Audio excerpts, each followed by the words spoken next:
The British Ministry of Defence are still denying an incident that happened in 1980 here at the Woodbridge Joint British-American Air Force Base.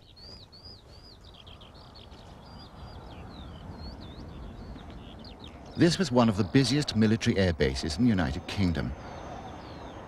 Its activities were highly secret, and it held one of NATO's largest nuclear weapons stockpiles.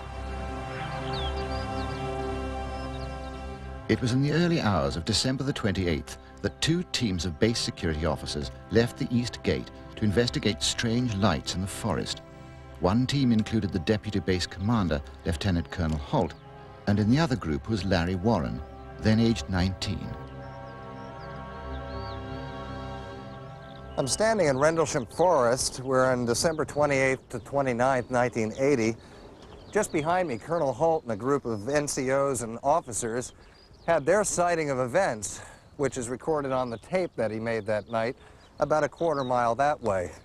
My event took place right here, heading toward this farmer's field. I had no idea what was about to happen.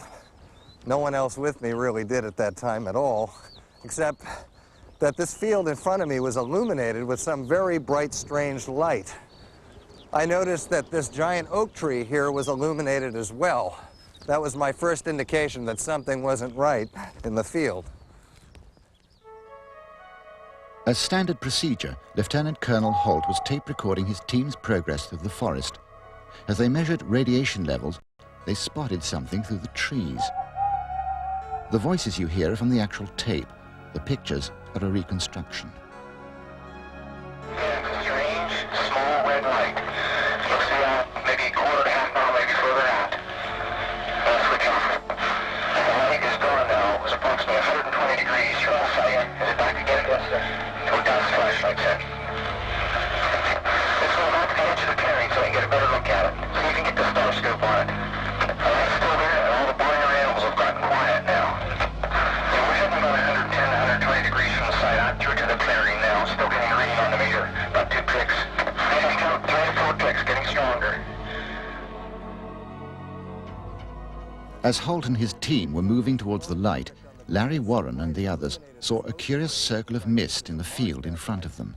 Out in front of me, as we approached, I could see, as I was watching this mist on the ground, there was other Air Force personnel, security, police, all throughout this field. Over in the distance was 2 cameras, and one was a video camera, one was a motion picture camera. And at the time, the video cameras were very bulky technology, but I recognized it for what it was.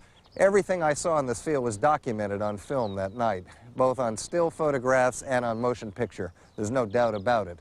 What I saw, I'll walk to the center of the area where this mist was. You can see it clearly. Ground zero would be here. After watching this object on the ground, a red ball of light moved in. I thought it was an A-10 taxiing to RAF Woodbridge behind me, about a mile.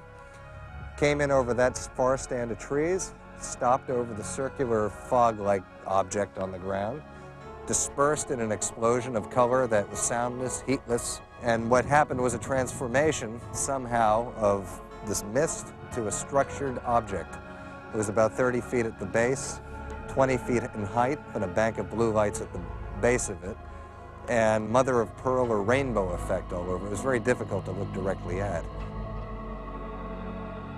The worst thing to happen to me was that when the event transpired, when there was that transformation somehow, some senior people ran off into these woods, into these fields, and left us here.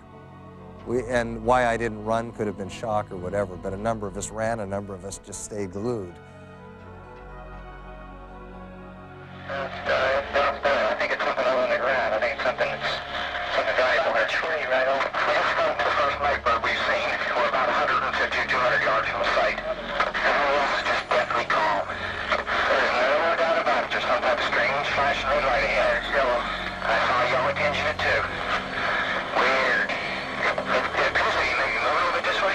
Yes, it's right about past that. It's coming this way. It's definitely coming this way. The pieces that are shooting are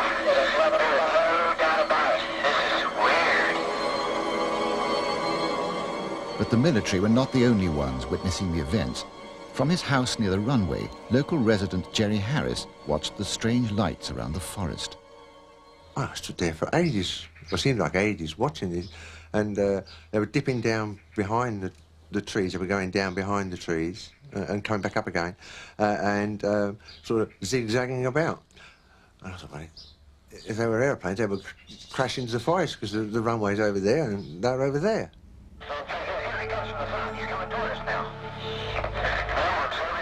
I heard these noises over the base. I heard voices shouting. I couldn't hear what they were saying because of the distance, but I could hear that the wind was in my direction. And also then I heard vehicles start up and sort of drive off. Well, I imagine anyone could have made this up if they were very imaginative. However, I don't know why someone would have chosen to make it up and then carry it on for 14 years when we all have certainly bills to pay, lives to live, other interests, you know. I don't think anyone could make this up. Not the evidence. Actually, you could remove me from the story and you still have a story there. It's just not going to go away. This one will never go away. A strict security clampdown, denials and other explanations quickly followed the incident. Orford Ness Lighthouse, 6 miles distant, was one. Others included meteorites, police cars and bright stars. The alleged films and photographs have never been released, but one abiding piece of evidence remains. Lieutenant Colonel Holt's report, authenticated as genuine by the British Ministry of Defence. Strange, small red light. Looks to be out maybe a quarter to half mile, maybe further out. It was released 3 years later through pressure from Warren and others, using the American Freedom of Information Act. We're about 150 or 200 yards from the site. Everything else is just deathly calm. There's no doubt about it. There's some type of strange flashing red light ahead. It's yellow. I saw a yellow engine too. Weird. I wasn't there at the time of the Woodbridge sighting, so I can't be sure what happened. It may well be that no explanation was found for what happened that night, but when we find no evidence of a threat, our involvement ends, so something can be unexplained, but not necessarily lead to any further official work.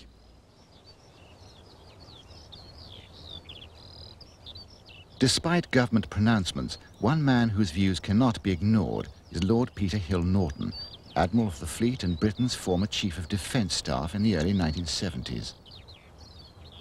It seems to me that something physical took place. I have no doubt that something landed at this US Air Force base, and I have no doubt that it got the people concerned, the US Air Force people and the commanding general at the base, into a very considerable state.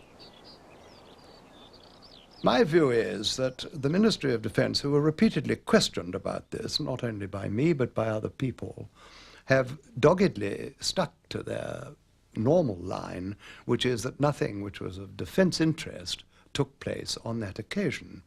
My position about this has always been quite clear, and I have said this both in public and on the television and on the radio, and I said it face to face to Lord Trefgarne when we met. Either large numbers of people, including the commanding general at Bentwaters, were hallucinating, and for an American Air Force nuclear base, this is extremely dangerous, or what they say happened did happen. And in either of those circumstances, there can only be one answer, and that is that it was of extreme defence interest to the United Kingdom. And I have never had a satisfactory rebuttal of that view.